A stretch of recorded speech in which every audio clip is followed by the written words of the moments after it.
नमस्कार विद्यार्थी मित्रांनो, एकाग्र अकॅडमीच्या यूट्यूब चॅनल तुमच्या सर्वांचं स्वागत आहे. आपण आज अर्थशास्त्राचा पहिला लेक्चर म्हणजेच अर्थशास्त्राची ओळख ह्या चॅप्टरला आपण सुरुवात करतोय. बघा, अर्थशास्त्र आणि म्हणजेच अर्थशास्त्र याच्यामध्ये दोन टर्म्स येतात, एक इकॉनॉमी आणि एक इकॉनॉमिक्स. भले शब्द तुम्हाला जरी एकसारखे वाटले असेल त्याच्यामध्ये फरक आहे. इकॉनॉमी म्हणजे एक सिस्टीम असते. इकॉनॉमी एक प्रकारची अशी सिस्टीम ज्याच्यामध्ये इकॉनॉमी या शब्दाचा अर्थ असा होतो की एखादे आपण डिस्ट्रीब्युशन कसं करतोय, एखादं प्रोडक्शन, एखाद्या वस्तूचं प्रोडक्शन, त्याचं डिस्ट्रीब्युशन आणि त्याचं कन्झम्पशन, या सिस्टीमचा अभ्यास म्हणजेच इकॉनॉमी होईल. मग इकॉनॉमिक्स म्हणजे काय? तर इकॉनॉमिक्स म्हणजे आपल्याकडे जी नैसर्गिक संसाधनं आहेत त्या नैसर्गिक संसाधनाचा आपण कशा पद्धतीने वापर करतोय त्याचा अभ्यास म्हणजेच आपलं इकॉनॉमिक्स. सो तुम्हाला क्लिअर झालं असेल की इकॉनॉमी म्हणजे एक सिस्टीम आहे आणि इकॉनॉमिक्स काय असतं तर एक आपण जी संसाधनं वापरतो, रिसोर्सेस वापरतो, त्यांचा वापर, त्याचं वितरण कसं केलं जातं याचा आपण अभ्यास इकॉनॉमिक्स मध्ये करतो. तर थोडक्यात अर्थशास्त्र याचा अर्थ आपण काय सांगू शकतो तर अर्थशास्त्र एक सामाजिक शास्त्र आहे. सामाजिक शास्त्र आहे ज्याचा अर्थ म्हणजे हा जो शब्द आलाय हा ग्रीक शब्दापासून आलेला आहे, ज्याला ग्रीकमध्ये ऑइकोनॉमिया असं म्हटलं जातं. लक्षात ठेवा मित्रांनो, आयोग क्वेश्चन विचारू शकतो. अर्थशास्त्र हा शब्द फ्रेंच भाषेतून आलेला आहे, तर फ्रेंच भाषेतून नाही. आयोग कुठे फसवू शकतो? तुम्हाला इथे फसवू शकतो. तो कोणता शब्द लक्षात ठेवायचा आहे तुम्हाला? ग्रीक. आणि पुढे आपले अर्थशास्त्रज्ञ आहेत पॉल सॅम्युएल्सन. त्यांनी या अर्थशास्त्राला असं म्हटलं की सामाजिक शास्त्राची राणी असं म्हटलंय. एक इम्पॉर्टंट टर्म आहे. आयोग डायरेक्ट क्वेश्चन विचारेल की अर्थशास्त्राला सामाजिक शास्त्राची राणी असं कुणी म्हटलेलं आहे, तर आपल्याला काय सांगता आलं पाहिजे तर पॉल सॅम्युएल्सन. खूप सारे एमसीक्यू मध्ये ऑप्शन देऊ शकतो आयोग. ॲडम स्मिथ देऊ शकतो, रॉबिन्सन देऊ शकतो, अल्फ्रेड मार्शल देऊ शकतो, पिगू देऊ शकतो आणि त्याच्यामध्ये एक आपला असेल पॉल सॅम्युएल्सन. तर लक्षात ठेवा, अर्थशास्त्राला सामाजिक शास्त्राची राणी असं कुणी म्हटलंय तर पॉल सॅम्युएल्सन. आणि एक जनरल याच्यामध्ये जर म्हटलं तर अर्थशास्त्राची व्याख्या कशी केली जाते तर मानवाच्या, महत्वाचा शब्द आहे, मानवाच्या आर्थिक वर्तणुकीचा अभ्यास म्हणजेच काय आपलं अर्थशास्त्र होय. तर वन बाय वन आपण आपल्या अर्थशास्त्रज्ञांचा अभ्यास करूया. तर पहिले आपले आहेत कौटिल्य. आता हे कौटिल्य आपले चंद्रगुप्त मौर्य कालखंडातले आहेत. मौर्य कालखंडातून येतात, ज्यांनी पहिल्यांदा अर्थशास्त्राचा अभ्यास केलेला आहे इसवी सन पूर्व 3रे शतक. म्हणजे या शतकात त्यांनी पहिल्यांदा अर्थशास्त्राचा अभ्यास केला. त्यांनी त्यांचं पहिलं पुस्तक आहे आपलं अर्थशास्त्र, ज्याने ऍक्च्युअल सांगितले की कशा पद्धतीने एक समाजामध्ये आपल्या राज्यामध्ये अर्थव्यवस्था असली पाहिजे. हे चंद्रगुप्ताला जर मार्गदर्शन कोणी केलं असेल तर आपले पहिल्यांदा कौटिल्य. तर त्यांनी काय सांगितलं? अर्थ. आता अर्थ म्हणजे आपला थोडक्यात काय होतो? पैसा. पैशाचं शास्त्र म्हणजेच काय? अर्थ. तर अर्थ म्हणजे त्यांनी काय म्हटलंय? संपत्ती. आणि शास्त्र म्हणजे त्यांनी काय म्हटलंय? त्याला विज्ञान असं म्हटलेलं आहे. लक्षात ठेवा, अर्थला काय म्हटलंय त्यांनी? शास्त्र. अर्थला काय म्हटलंय? सॉरी, त्यांनी संपत्ती म्हटलंय आणि त्यांनी शास्त्राला काय म्हटलंय? विज्ञान असं म्हटलेलं आहे. म्हणूनच अर्थशास्त्र म्हणजे संपत्तीचं संपादन कसं केलं जातं आणि त्याचं व्यवस्थापन कसं केलं जातं, ही अशी व्याख्या कोणी केली तर कौटिल्यांनी केलेली आहे. आणि हे त्यांनी कुठे लिहिले तर आपल्या अर्थशास्त्र या पुस्तकामध्ये लिहिलेलं आहे. सो क्वेश्चन विचार येते शकतो आयोग की अर्थशास्त्र हा कोणाचा ग्रंथ आहे? तर हा कोणाचा ग्रंथ आहे विद्यार्थी मित्रांनो? तर कौटिल्य. इसवी सन पूर्व कितव्या शतकामध्ये होते तर 3रे शतक. त्यांना विष्णुगुप्त सुद्धा म्हटलं जायचं. सो पहिल्यांदा अर्थशास्त्राचा अभ्यास कोणी केला तर आपले भारताचे कौटिल्य, ज्यांना चाणक्य किंवा विष्णुगुप्त सुद्धा म्हटलं जातं. पुढे बघा मित्रांनो, कौटिल्यांनी काय, त्यांचा दृष्टिकोन काय होता अर्थशास्त्राला घेऊन? तर त्यांनी काय सांगितलं? अर्थशास्त्र कशासाठी असलं पाहिजे तर काय करतं अर्थशास्त्र तर सरकार आणि राज्याची ती महत्वपूर्ण भूमिका काय करत असतं? पार पाडत असतो. कशा पद्धतीने आपल्याला राज्याचं काय करायचं? एक संरक्षण, एक अर्थशास्त्र म्हणजे म्हणतात ना सांभाळायचं, त्याची त्यांनी माहिती त्या पुस्तकात लिहिली होती. संपत्ती निर्माण करण्यावर त्यांनी लक्ष केंद्रित करून राज्याचं कल्याण पुढे ठेवलं होतं. महत्वाचं त्यांनी काय पुढे ठेवलं होतं? राज्याचं कल्याण. कशाच्या मार्फत? तर अर्थशास्त्रातून आपल्याला काय करता आलं पाहिजे? राज्याचं कल्याण करता आलं पाहिजे, हा त्यांचा हेतू होता. सुशासनासाठी म्हणतो ना गुड गव्हर्नन्स आपण म्हणतो त्याला, कार्यक्षम प्रशासन यंत्रणेची आवश्यकता असली पाहिजे. जर ह्या सर्व गोष्टी तुम्हाला जर अर्थशास्त्र वगैरे जर इम्प्लाय करायचं असेल आपल्या राज्यामध्ये, तर त्यासाठी कशाची गरज आहे ते असं म्हणतात, तर आपल्याकडे काय असलं पाहिजे, गुड गव्हर्नन्स असलं पाहिजे, तरच आपण ते इम्प्लिमेंट करू शकतो. अदरवाईज करप्शन होण्याचे चान्सेस काय असतात, जास्त असतात. म्हणजे तेव्हा त्यांना ते माहिती पडलं होतं की अर्थशास्त्र जर आपण मॅनेजमेंट केलं नाही, व्यवस्थापन केलं नाही, तर काय होऊ शकतं, करप्शन होऊ शकतं. आणि हे जर करप्शन थांबवायचं असेल तर तुमच्याकडे काय असलं पाहिजे, तर गुड गव्हर्नन्स असलं पाहिजे, तशी यंत्रणा तुमच्याकडे असली पाहिजे. आणि अर्थशास्त्रामध्ये राजकीय कल्पनांचे त्यांनी काय केलं होतं, संकल्पना म्हणजे संकलन केलेलं होतं. म्हणजे आपले राजकीय कल्पना आणि अर्थशास्त्र यांचा कसा संबंध असू शकतो हे त्यांनी आपल्या पुस्तकामध्ये लिहिलं होतं. त्या पुस्तकाचं नाव काय आहे मित्रांनो, तर अर्थशास्त्र. आपल्याला पुढे महत्वाचे बघायचे तर अर्थशास्त्रज्ञ एक फेमस सुप्रसिद्ध ॲडम स्मिथ ह्यांनी सुद्धा अर्थशास्त्राचा काय केलेला, अभ्यास केलेला आहे.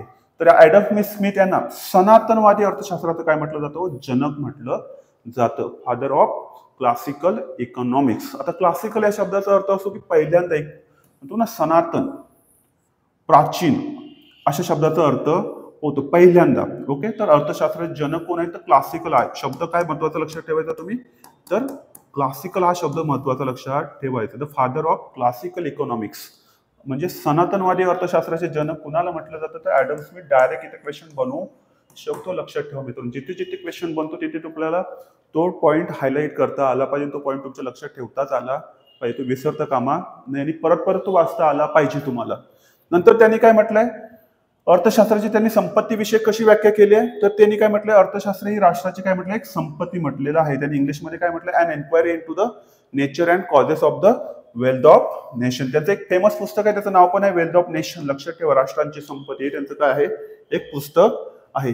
त्यांनी आणखी एक पुस्तक लिहिलंय, त्याचं नाव आहे the theory of moral sentiments. The theory of moral sentiments. आणि ते कोणत्या देशाचे होते, तर स्कॉटिश. इथे पण हा एक मेन्सला क्वेश्चन विचारू शकतो, स्कॉटिशच्या जागी काय टाकू शकतो, ब्रिटिश टाकू शकतो. ब्रिटिश टाकल्यानंतर काय अजून काय टाकू शकतो, ग्रीक टाकू शकतो, फ्रेंच टाकू शकतो. तर नाही, तर ते कोण होते, स्कॉटिश अर्थशास्त्रज्ञ होते. बाकी डेटशी आपल्याला त्याचे काही देणं घेणं नाहीये. 1723 फक्त लक्षात ठेवा. The father of classical economics कुणाला म्हटलं जातं, तर ॲडम स्मिथ. बघा त्यांचे काही महत्वाचे मुद्दे आहेत, कशाला घेऊन, तर इकॉनॉमिक्सला घेऊन. त्यांनी काय म्हटलंय, निरहस्तक्षेपाचे धोरण म्हणजे नॉन इंटरव्हेशन. इंग्लिशमध्ये त्याला आपण म्हणतो नॉन इंटरव्हेशन. म्हणजे राजकीय हस्तक्षेप असला नाही पाहिजे. म्हणजे यांचा जो कल होता तो कोणत्या इकॉनॉमीमध्ये होता, कोणत्या इकॉनॉमीकडे जास्त होतं, कॅपिटलिस्ट. लक्षात ठेवा, ॲडम स्मिथ यांचा जास्त भर कशावर होता, तर कॅपिटलिस्ट. ओके, जी सध्या आपल्याला कुठे पाहायला भेटते, US मध्ये पाहायला भेटते. एक फ्री इकॉनॉमी म्हटलं जातं. या इकॉनॉमीला काय म्हटलं जातं, फ्री इकॉनॉमी, जे आपण पुढे घेणारच आहोत. आपण आज काय करतोय, तर अर्थशास्त्राची ओळख करून घेत आहोत. तर त्यांनी म्हटले की निरहस्तक्षेप असलं पाहिजे, कोणाचं हस्तक्षेप असलं नाही. जो कोण प्रोडक्शन घेणार आहे तो कसा असलाय, फ्री असला पाहिजे. त्याला जे वाटेल तो उत्पादन घेऊ शकतो. त्यासाठी काय असतं, तर त्याला त्यासाठी ग्राहक काय असतो, एक सर्वोच्च म्हणतात ना, एक सर्वोच्च बिंदू असतो. आणि सर्वात महत्वाचं त्यासाठी काय असतं, तर ग्राहक असतो. आणि त्याचं मोठे हेतू काय असतो, तर त्याच्यामध्ये प्रॉफिट नफा कमवणे हा त्याचा काय असतो, प्रॉफिट असतो. कोणत्या इकॉनॉमीमध्ये, कॅपिटलिस्ट इकॉनॉमीमध्ये. तर ॲडम स्मिथ यांचं म्हणणं काय होतं, ते म्हणजे अर्थशास्त्र कसं असलं पाहिजे, म्हणजे व्याख्या कशी केली त्यांनी, निरहस्तक्षेपाचं धोरण असलं पाहिजे. भांडवल आणि संपत्तीचा साठा असला पाहिजे. राज्यामध्ये कशाचा साठा असला पाहिजे, भांडवल आणि संपत्तीचा साठा असला पाहिजे. आर्थिक घडामोडीमध्ये नैसर्गिक नियम असले पाहिजेत. वृद्धीच्या सिद्धांतामध्ये श्रमाला त्यांनी जास्त महत्व दिलंय. लक्षात ठेवा, ह्या वर्डला लक्षात ठेवा. आयोग इथे याच्यावर क्वेश्चन बनवू शकतो. कशाला जास्त, श्रम विभाजन, ज्याला आपण लेबर सुद्धा म्हणतो. काय म्हणतो, लेबर. या विशिष्ट पैलूला त्यांनी जास्त महत्व दिलेलं आहे. लक्षात ठेवा, काय काय महत्वाचं लक्षात ठेवायचं, नॉन इंटरव्हेशन ऑफ, म्हणजे पॉलिटिकल इंटरफेरन्स असला नाही पाहिजे. ओके, पॉलिटिकल इंटरफेरन्स कुठे असं, एक समाजवादी अर्थव्यवस्था म्हणतो आपण, मिश्र अर्थव्यवस्थेमध्ये इथे पॉलिटिकल इंटरफेरन्स नसतो. पण कॅपिटलिस्ट इकॉनॉमीमध्ये पॉलिटिकल इंटरफेरन्स नसतो. तो लक्षात ठेवा. त्यांचं काय महत्वाचं, आयोग विचारू शकतो, हे 4 टर्म्स देईल आणि ॲडम स्मिथ यांचं म्हणजे ॲडम स्मिथ यांचे विचार स्पष्ट करा, कोणता विचार नाहीये असं विचारू शकतो. सो पुढचे आपल्याला बघायचे आहेत अल्फ्रेड मार्शल. हे सुद्धा महत्वाचे आहेत. हे बोलते दुवा होते. कोण दुवा होते? क्लासिकल इकॉनॉमिक्स आणि आताचं मॉडर्न इकॉनॉमिक्स याच्यामधला दुवा आपला कोण म्हणू शकतो? तर आपले हे अल्फ्रेड मार्शल म्हणून यांना म्हटलं जातं father of new classical economics. असं कुणाला म्हटलं जातं क्वेश्चन विचारलं तर आपले ते आहेत अल्फ्रेड मार्शल, जे कुठल्या देशाचे होते? ब्रिटिश. मगाशी आपण स्कॉटिश बघितलं, आता ब्रिटिश. नवसनातनवादी, नवसनातनवादी याचा अर्थ काय होतो? न्यू क्लासिकल म्हणजे क्लासिकल प्राचीन आपलं म्हणतो अगोदरचं अर्थशास्त्र आणि आत्ताचं मॉडर्न आधुनिक अर्थशास्त्र यातला मधला दुवा कुणाला म्हटलं जातं? तर आपलं ते अल्फ्रेड मार्शल. त्यांचं पुस्तक आहे, फेमस पुस्तक आहे प्रिन्सिपल्स ऑफ इकॉनॉमिक्स. वारंवार एक क्वेश्चन विचारतो, याच्यावर विचारू शकतो पुढे जाऊन. कारण का आता असा ट्रेंड झालाय की आयोगाचे क्वेश्चन रिपीटेड होत आहेत, म्हणजे थीम तेच असते. ओके, सो लक्षात ठेवा. आताच कंबाईन बीचा मेन्सचा एक्झाम पेपर झालेला आहे. त्याच्यामध्ये बघा तुम्ही क्लास 3ला आपली जी बँकिंगवर क्वेश्चन होता, सेम क्वेश्चन आहे, तसाच क्वेश्चन आयोगाने कंबाईन मेन्सला टाकलेला आहे. म्हणजे तिथे असं टाकलं होतं की 1959ला बँकांचं राष्ट्रीयकरण झालंय आणि आताच्या कंबाईन मेन्सला त्यांनी काय टाकलं तर 1969ला बँकांचं काय झालं? राष्ट्रीयकरण झालेलं आहे. म्हणजे इयरमध्ये फसवले, म्हणजे रिपीटेड झाले. बघा ह्याच वर्षी तीच थीम, म्हणजे क्वेश्चन्स काय होतात सध्या? रिपीटेड होत आहे. सो आपल्याला ह्या गोष्टी काही गोष्टी माहिती असल्या पाहिजे. म्हणजे अर्थशास्त्र हे कोणाचं पुस्तक आहे? म्हणजे फादर ऑफ क्लासिकल इकॉनॉमिक्स कुणाला म्हटलं जातं? Father of new classical economics असं कुणाला म्हटलं जातं? किंवा अल्फ्रेड मार्शल यांचं कोणतं पुस्तक आहे? तर कोणतं पुस्तक आहे? Principle of economics. मगाशी आपण ॲडम स्मिथ यांचं कोणतं बघितलं तर wealth of nation. Okay, so त्यांचं पुस्तक लक्षात ठेवा, प्रिन्सिपल ऑफ इकॉनॉमिक्स. 1890 मध्ये त्यांनी लिहिलंय ते.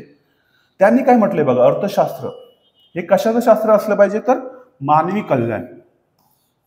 कोणाचं कल्याण महत्वाचं आहे? त्यांनी ॲडम स्मिथ ह्याचा असा विचार नव्हता की मानवी कल्याण हे त्याच्या दृष्टी म्हणजे म्हणतात ना अभ्यासामध्ये नव्हतं. पण अल्फ्रेड मार्शल यांचं मत काय होतं? आपलं जे अर्थशास्त्र आहे ते कशा संदर्भात असलं पाहिजे? त्यांनी कशाला जास्त महत्व दिलं पाहिजे? तर मानवी कल्याण.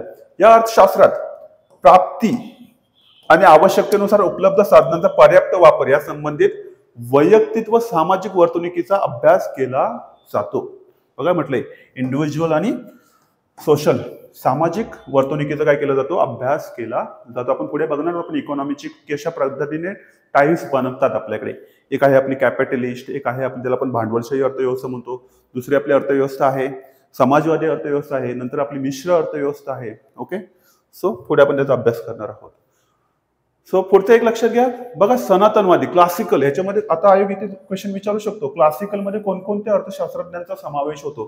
तर तुम्ही लक्षात ठेवा, या गोष्टी लिहून ठेवा तुमच्या नोट्समध्ये, आणि ह्या गोष्टी रिपीट होतात क्वेश्चन मध्ये. ॲडम स्मिथ यांचा उल्लेख केला जातो, डेव्हिड रिकार्डो आहेत, जीएस मिल आहे, कार्ल मार्क्स म्हणजे सोशालिस्ट होते. काय होते? सोशालिस्ट होते. यांचा सुद्धा कशामध्ये विचारलं गेलं तर क्लासिकल इकॉनॉमिक्स मध्ये यांचा काय होतो? समावेश होतो. आणि टी.आर. माल्थस ज्यांनी थेअरी सांगितली होती आपली डेमोग्राफिक पॉप्युलेशन थेअरी यांनी सांगितली होती, माल्थस थेअरी यांनी सुद्धा सांगितली होती. नंतर आहे ह्या दोघांमधला बिटवीन मधला दुवा म्हणू शकतो आपण एक न्यू क्लासिकल, जे कधी चालू होतं 19वे शतक आणि 20वे शतक. ज्याच्यामध्ये कोण कोण येतात? अल्फ्रेड मार्शल, मग आपण फादर म्हटलंय त्यांना, एस.सी. पिगू आणि आयर्विन फिशर. नावं लक्षात ठेवा मित्रांनो, आयोग क्वेश्चन विचारतो. पुढे आहे मॉडर्न इकॉनॉमिक्स. ह्या मॉडर्न इकॉनॉमिक्स मध्ये महत्वाचा कोण आहे? तर जेम्स केन्स यांचं नाव लक्षात ठेवा. यांनी जास्त महत्व प्राप्त करून दिलं इकॉनॉमीला. इकॉनॉमिक्सला जास्त कोणी महत्व प्राप्त करून दिलं असेल तर आपले हे जेएम केन्स. म्हणून त्यांना काय म्हटलं जातं? Father of modern economics. हे पण लक्षात ठेवा, 3 गोष्टी आपण बघितल्या तर फादर ऑफ, फसवू शकतो आयोग कुठेही तुम्हाला. मॉडर्न इकॉनॉमिक्स म्हणजे फादर ऑफ मॉडर्न इकॉनॉमिक्स कुणाला म्हटलं जातं? तर कुणाला म्हटलं जातं? JM Keynes. अजून कोणाला समावेश होतो? मगाशी म्हटलं लिओनल रॉबिन्स आहेत, पॉल सॅम्युएल्सन मगाशी आपण बघितलं बघा, ज्यांनी सामाजिक शास्त्राची राणी म्हटलं अर्थशास्त्राला. ते कुठे आहेत? कोणत्या कॅटेगरीमध्ये जातात? तर मॉडर्न इकॉनॉमिक्स मध्ये त्यांचा काय होतो? समावेश होतो. तर हे असं आहे सनातनवादी, नवसनातनवादी आणि मॉडर्न. ओके, जोड्या लावायला विचारू शकतात. एका बाजूला सनातन देतील आणि इकडे अर्थशास्त्रज्ञाचं नाव असेल, जोड्या लावा असं आयोग विचारू शकतो. इथे सुद्धा आपण काय बनवू शकतो? क्वेश्चन बनवू शकतो. लक्षात ठेवा, आपण जे काही स्लाइड मध्ये बघतो इच अँड एव्हरी पॉईंट काय असणार तुमच्यासाठी? एक एमसीक्यू असणार आहे. सो व्यवस्थित काय करा, त्याच्या नोट्स लिहून ठेवा पाहिजे. त्याच्यात तुम्ही काय करू शकता? एक स्क्रीनशॉट घेऊ शकता. पुढे जाऊया आपण. बघा आता अर्थशास्त्राच्या ऍक्च्युअल शाखा काय आहेत, म्हणजे आपण अर्थशास्त्र कसं डिवाइड करतो, तर अर्थशास्त्र पण कसं डिवाइड करतो, तर अर्थशास्त्राच्या बघा 2 शाखा महत्वाच्या त्या कोणी सांगितल्या, रॅगनर फिश इथे क्वेश्चन बनवू शकतो, लक्षात ठेवा रॅगनर फिश यांनी सांगितलं की अर्थशास्त्राच्या 1933 ला सांगितलं की अर्थशास्त्राच्या 2 शाखा असतात. कोणत्या, एक सूक्ष्म अर्थशास्त्र आणि एक स्थूल अर्थशास्त्र, एक मायक्रो इकॉनॉमिक्स आणि एक मॅक्रो इकॉनॉमिक्स, लक्षात ठेवा. आता काय असतात मायक्रो इकॉनॉमिक्स आणि मॅक्रो इकॉनॉमिक्स, एक शब्द काय असतात त्याचा डिटेल आपण अभ्यास करायचा आहे. आपल्याला जास्त महत्वाचा आहे मॅक्रो इकॉनॉमिक्स, आपण जो अभ्यास करणार आहोत ना आता पुढे, तो आपण कशाबद्दल करणार आहोत, मॅक्रो इकॉनॉमिक्सचा अभ्यास करून. तर समजून घेऊया त्याच्या अगोदर सूक्ष्म अर्थशास्त्र काय असतं आणि स्थूल अर्थशास्त्र काय असतं. हे दोन्ही शब्द बघा ग्रीक शब्दापासून, परत लक्षात ठेवा कशापासून तयार झालेले आहेत, ग्रीक शब्दापासून तयार झालेले आहेत, ज्याच्यामध्ये मायक्रोस आणि मॅक्रोस. मायक्रोस म्हणजे सूक्ष्म, मॅक्रोस म्हणजे स्थूल, असे 2 शब्दापासून, ग्रीक शब्दापासून हे 2 शब्द तयार झालेले आहेत, ज्याला आपण काय म्हणतो मराठीमध्ये सूक्ष्म अर्थशास्त्र, स्थूल अर्थशास्त्र. ओके, 1 बाय 1 आपण यांचा अभ्यास करूया. कोणी सांगितलंय म्हटलं अर्थशास्त्राच्या 2 शाखा असतात असं, तर रॅगनर फ्रिश, लक्षात ठेवा 3 ते 4 किंवा 4 ते 5 अर्थशास्त्रांचा आपण अभ्यास केला, याच्यावर क्वेश्चन बनवू शकतो. तर पहिलं बघूया आपण मॅक्रो इकॉनॉमिक्स. बघा मायक्रो इकॉनॉमिक्स, मायक्रो म्हणजे स्मॉल, आपलं एक लहान स्मॉल, एक असं म्हणू शकतो की इंडिव्हिज्युअल वैयक्तिक घटकांचा अभ्यास केला जातो.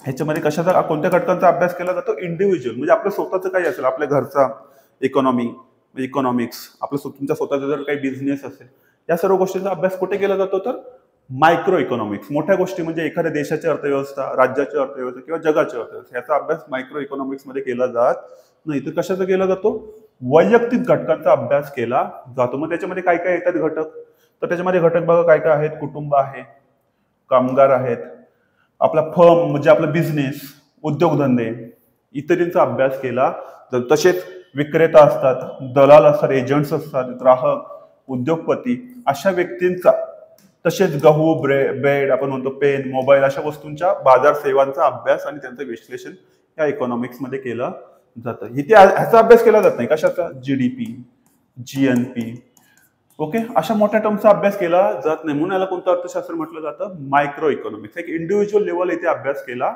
जातो. ओके, पुढे काय म्हटलंय बघा, विक्रेता आणि ग्राहक यांच्यातील संबंधांचा अभ्यास करणारी शाखा. ओके, तर थोडक्यात समजून घ्या, मायक्रो इकॉनॉमिक्स कुठल्या लेवलला असतं, इंडिव्हिज्युअल लेवलला असेल, नॅशनल लेवलला नाही. ओके, कशाचा अभ्यास केला जातो, हाऊस होल्डचा अभ्यास केला जातो, म्हणजे आपण जे म्हटलं ना कुटुंबाचा अभ्यास केला जातो, फर्मचा अभ्यास केला जातो, आणि तुमचे डिमांड आणि सप्लाय. ओके, याचा अभ्यास कुठे केला जातो, तर मायक्रो इकॉनॉमिक्स मध्ये केला जातो. पुढे बघूया आपण दुसरी महत्वाची जे आपल्याला अभ्यास करायचा येणार आहे पुढच्या लेक्चरमध्ये, तर मॅक्रो इकॉनॉमिक्स. आता मॅक्रो इकॉनॉमिक्स म्हणजे मोठेच, एक मोठा मोठा अर्थ आपण घेतला तर काय होऊ शकतं, मोठे म्हणजे एकूण. ओके, या स्थूल अर्थशास्त्रामध्ये काय कोणकोणत्या घटकांचा समावेश होतो, तर रोजगार, ज्याला आपण एम्प्लॉयमेंट म्हणतो. ओके, नॅशनल इन्कम, एक पूर्ण चॅप्टर आहे याच्यावर सुद्धा एक पूर्ण चॅप्टर आपल्याला अभ्यास करायचा. राष्ट्रीय उत्पादनावर आपल्याला अभ्यास करायचा आहे. तुमची इन्व्हेस्टमेंट, कुठे कुठे इन्व्हेस्टमेंट केली जाते. ओके, एकूण बचत. ओके, नंतर एकूण उपभोग, एकूण पुरवठा, एकूण मागणी, सामान्य किंमत पातळी इत्यादी गोष्टींचा अभ्यास कुठे केला जातो, आपल्या स्थूल अर्थशास्त्रामध्ये केला जातो. अजून महत्वाचा कसला अभ्यास केला जातो, जीडीपी, ग्रॉस डोमेस्टिक प्रोडक्ट, त्याला आपण काय म्हणतो मराठीमध्ये, स्थूल देशांतर्गत उत्पादन. जीएनपी म्हणजे राष्ट्रीय देशांतर्गत उत्पादन. महागाई, ओके, गरिबी, बेरोजगारी, आर्थिक वृद्धी आणि आर्थिक विकास ह्याच्यामध्ये फरक आहे. आपण एक सेपरेट चॅप्टर आहे त्याचा पण आपल्याला अभ्यास करायचा आहे. आर्थिक वृद्धी आणि आर्थिक विकास. ओके, वृद्धी म्हणजे ग्रोथ, पैशाच्या स्वरूपात मोजली जाते, आणि आर्थिक विकास एक गुणात्मक म्हणजे वैयक्तिक इंडिव्हिज्युअल विकास होतोय का, म्हणजे सोसायटीचा विकास होतोय का, त्याचा आर्थिक विकास म्हटलं जातं. राजकोषीय धोरण, 2 धोरणं असतात आपल्याकडे, एक मॉनिटरी आणि एक फिस्कल. ओके, मौद्रिक धोरण आणि एक राजकोषीय धोरण. या दोन्ही धोरणांचा अभ्यास आपण ह्या स्थूल अर्थशास्त्रामध्ये करतो. तसेच कशाचा अभ्यास करतो, अजून काय कशाचा अभ्यास करतो, पण राष्ट्रीय, आंतरराष्ट्रीय, व्यापक स्तरावर त्याचा आपण काय करतो, ज्या आर्थिक प्रक्रिया घडतात त्याचा अभ्यास आपण ह्या मॅक्रो इकॉनॉमी मध्ये आपण करतो. फॉर एक्झाम्पल सांगायचं म्हटलं तर आताच बघा रिसेंटली ट्रम्पने काय केलेलं आहे, ऑलमोस्ट सर्व देशांवर काय लावलेले आहेत, टेरिफ लावलेले आहेत. मग ह्या टेरिफचा कशा पद्धतीने त्या देशाच्या इकॉनॉमीवर काय होणार आहे, इफेक्ट होणार आहे, या सर्वांचा अभ्यास आपण कुठल्या इकॉनॉमीमध्ये केला जातो, तर मॅक्रो इकॉनॉमिक्समध्ये मॅक्रो इकॉनॉमीमध्ये केला जातो. लक्षात ठेवा. तो काय समजलं असेल तुम्हाला, मायक्रो म्हणजे एक इंडिव्हिज्युअल लेवल आणि मॅक्रो म्हणजे एक मोठ्या लेवल, म्हणजे ज्याच्यामध्ये काय काय येतात, तर स्टेट लेवल येऊ शकतं, दुसरं येऊ शकतं नॅशनल लेवल, आणि दुसरं एक वर्ल्ड इकॉनॉमी. याचा अभ्यास कुठल्या अर्थशास्त्रामध्ये केला जातो, तर स्थूल अर्थशास्त्रामध्ये केला जातो. लक्षात घ्या मित्रांनो. पुढे अजून काय म्हटलं याच्यामध्ये बघा, अर्थशास्त्र समग्र लक्ष्य या संज्ञेचा वापर मगाशी म्हटल्याप्रमाणे दोन आपण शाखा कोणी सांगितले, तर रॅगनर फ्रिश यांनी सांगितलेले आहेत 19व्या म्हणजे 20व्या शतकामध्ये.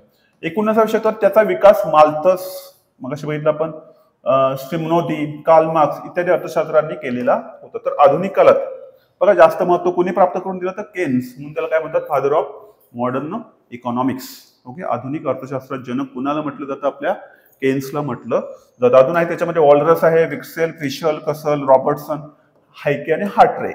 ओके, याच्यावर क्वेश्चन विचारू शकतो, हार्ट्रेवर क्वेश्चन. ओके, हे महत्वाचे काय आहेत, अर्थशास्त्रज्ञ आहेत. परंतु खऱ्या अर्थाने समग्री अर्थशास्त्राचा विकास कोणी केला, तर हा आपल्या केन्सने केलेला आहे. लक्षात घ्या. बघा, लॉर्ड केन्स, म्हणजे आपण कौटिल्य बघितले, नंतर आपण बघितले ऍडम स्मिथ, नंतर बघितले आपण अल्फ्रेड मार्शल, आणि आता बघतोय आपण केन्स. म्हणजे ऍडम स्मिथ कोण होते, क्लासिकल इकॉनॉमिक्सचे फादर, म्हणजे इकॉनॉमिक्सचे फादर. अल्फ्रेड मार्शल कोण होते, न्यू क्लासिकल, आणि मॉडर्नचे कोण आहेत, तर लॉर्ड केन्स. ज्यांनी कधी अभ्यास केला, 1936 मध्ये यांनी काय केलंय, एक त्यांचा ग्रंथ आहे, त्या ग्रंथाचं नाव लिहून ठेवा, the general theory of employment, interest and money. बघा, तिघांचे आपण ग्रंथ बघितले. वेल्थ ऑफ नेशन कोणाचा आहे, Adam Smith. Principle of economics कोणाचा आहे, अल्फ्रेड मार्शल. आणि the general theory of employment, interest आणि मनी अँड मनी, हा ग्रंथ कोणाचा आहे, तर लॉर्ड केन्स. हा ग्रंथ प्रकाशित केला. समग्र लक्ष्य अर्थशास्त्राच्या विकासाला त्यांनी काय केले, महत्वाचं प्रोत्साहन देण्याचं काम कोणी केलं असेल, तर लॉर्ड केन्स यांनी केलेलं आहे. लॉर्ड केन्स यांच्या मते काय अर्थशास्त्र काय असतं, तर स्थूल अर्थशास्त्र हे असं अर्थशास्त्र आहे जे आर्थिक समस्या सोडवतं. आर्थिक समस्या सोडवण्याला धोरणांची चर्चा करणारं एक शास्त्र आहे. ओके, फक्त बघा, ऍडम स्मिथने काय म्हटलं होतं, संपत्तीचं शास्त्र आहे. आपल्या अल्फ्रेड मार्शलने काय म्हटलं, एक मानवी कल्याण याच्यातून साधलं गेलं पाहिजे, मानवी कल्याण. आणि केन्स यांनी काय म्हटलं, आर्थिक समस्या सोडवणारी जी धोरणं आपण जे राबवतो त्यांची जी चर्चा केली जाते त्याला काय म्हटलं जातं, तर अर्थशास्त्र म्हटलं जातं. असे कोणाचं मत होतं, तर लॉर्ड केन्स. हे स्टेटमेंट तुम्हाला आयोग उचलून तुमच्या एमसीक्यू बनवू शकतो, विचारू शकतो, हे स्टेटमेंट कोणाचं आहे, स्टेटमेंट कोणाचं आहे. ओके, आणखी पुढे केनेथ गोल्डिंग यांनी काय म्हटलं, स्थूल अर्थशास्त्राची व्याख्या, स्थूल अर्थशास्त्राचा संबंध कसा असला पाहिजे, वैयक्तिक परिणामाशी नसून, बघा, वैयक्तिक उत्पन्नाशी पण नसून, वैयक्तिक किमतीशी पण नसून, सर्वसाधारण किंमत पातळीशी येतो, तसेच वैयक्तिक उत्पादनाशी पण नसून तो राष्ट्रीय उत्पादनाशी संबंधित आहे. लक्षात ठेवा. स्थूल अर्थशास्त्र कशाशी संबंधित असतं, स्थूल उत्पादनाशी काय असतं, संबंधित असतं. तर मोठे म्हटलं तर स्थूल अर्थ आपल्याला जास्त अभ्यास कशाचा करायचा आहे, तर स्थूल अर्थशास्त्राचा अभ्यास करायचा आहे. तर या स्थूल अर्थशास्त्रामध्ये कोणकोणत्या मूलभूत संकल्पना आपण महत्वाच्या असतात, तर राष्ट्रीय उत्पन्न, ज्याला आपण नॅशनल इन्कम म्हणतो, आपली बचत असते, नंतर गुंतवणूक असते, व्यापार चक्र असतात, 4 प्रकारचे आपल्याकडे व्यापार चक्र असतात, तेजी असते, मंदी असते. ओके, म्हणजे आपण म्हणतो ना रिकव्हरी असते. अशा 4 स्टेजेस असतात कशाच्या, व्यापार चक्र. याच्यावर आयोगाने डायरेक्ट क्वेश्चन विचारलेला आहे की तर व्यापार चक्रामध्ये किती स्टेजेस असतात, तर किती स्टेजेस असतात, तर 4 स्टेजेस असतात. नंतर आर्थिक वृद्धी आहे आणि आर्थिक विकास, या गोष्टींचा समावेश कशामध्ये होतो, तर स्थूल अर्थशास्त्रामध्ये होतो. तर आज आपण आजच्या लेक्चरमध्ये आपण काय बघितले, तर अर्थशास्त्राची ओळख, म्हणजे अर्थशास्त्र ऍक्च्युअल काय आहे, त्याची हिस्ट्री, त्याची बॅकग्राऊंड काय, आपण आजच्या लेक्चरमध्ये पाहिले. पुढच्या येणाऱ्या लेक्चरमध्ये आपण एक सिरीज वाईज टॉपिक आपण लेक्चर काय करणार, कम्प्लीट करणार आहोत. आजचा लेक्चर जर तुम्हाला आवडला असेल तर शेअर करा, लाईक करा आणि सबस्क्राईब करा. धन्यवाद. थँक्यू.